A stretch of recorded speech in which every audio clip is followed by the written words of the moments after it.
địch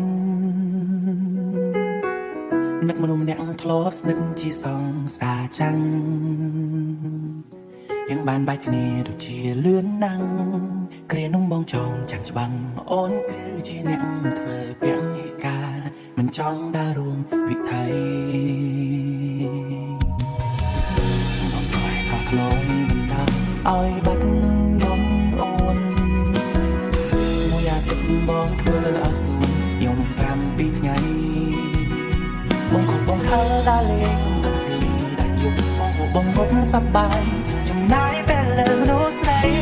ជាចិនត្រៃរហូតពួកយើងប្រឆាចាក់ចិត្តពីបងសុំមកដែរទេបានពូបានចាច់ទៅយ៉ាងអូនឆ្អែតមិនដែរត្រង់នៅជាមួយរៀមរាបើបងនៅមានឈ្មោះជាសង្សារបានណាអូនហូតទាំងនេត្រាដូចគ្រឿងកន្លងស្មារតីពេលនោះក៏ហៅអូនចេញមិនមកទេព្រោះតែមានមែនទេចាំថាបងកុំហូរដែរបងខុសឆ្គងវាសាសំគ្រប់ក្រមមកនឹងអូនតែចាបងហើយ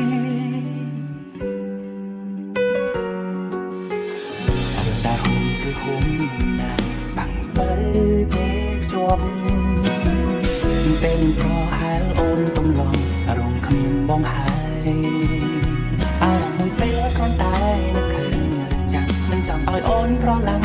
ប្រឡប់មករងបងឡើយបាបានសង្ហើយបងក៏អបអរជាហើយចាក់ចេញពីបងជាគុំមើលដែរទេបានបងបាញ់ចាច់លើทุกอย่างបងចាច់មិនដែរត្រង់នៅជាមួយរឿងរ៉ាវបើបងនៅមានឈ្មោះជាសង្សារបានណាអូនហូតទាំងនេត្រាដូចគ្រឿងកន្លងស្មារតីពេលនោះប្រហែលអូនគេមិននោះទេ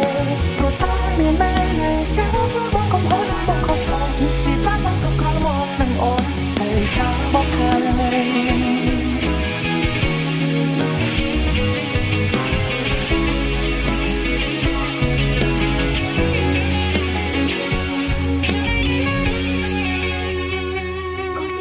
គេធ្វើអស់ខ្លាំងណាស់មិនដែលចេះប្រែក្រឡាស់ដំណើរទៅមុំគេប្រាកដច្បាស់មិនដូចរៀមរាបើសិនពូយើងនៅជាសង្សារច្បាស់ត្រូវហូតទាំងនេត្រាដូចគ្រាកន្លង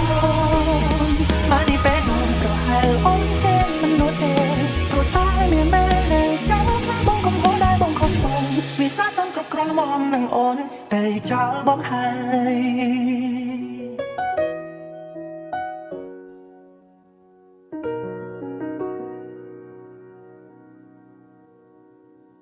បើសិនពូយើងនៅជាសង្សារច្បាស់ត្រូវហូតទាំងនេត្រាដូចគ្រាកន្លងមកនេះពេលនោះប្រហែលអូនគេមិននោះទេព្រោះតែមានមែនទេចាំថាបងកុំហូរដែរបងខុសឆ្គងវាសាសំគ្រប់ក្រមកនឹងអូនតែចោលបងហើយ